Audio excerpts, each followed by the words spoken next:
Okay. Inhale. As you exhale, gently rock back to 12. Pulling wide through here. Keep the eye line into the mid-distance. Inhale. As you exhale, push the bar over in front of you and follow with the crown of the head. Inhale, slowly uncurl, stacking your spine up.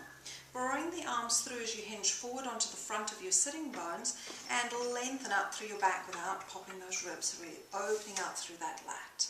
Bring yourself back to the center of your sitting bones, reaching up through the crown of the head. Release your right arm and slowly rotate out, hanging off that bar basically, but connecting into here. Now bring yourself back round, pull the bar down, lifting up through here, just find the center first. Now open out through the side of the rib cage without lifting the shoulder. Nice big oriental fan opening out, lift the ribs away from the pelvis. Slowly release the arm as you exhale, and then inhale, sweep the arm around across the front. And now keep going really long through your body as you twist backwards. Release and hold back onto the bar, ready to start on the other side.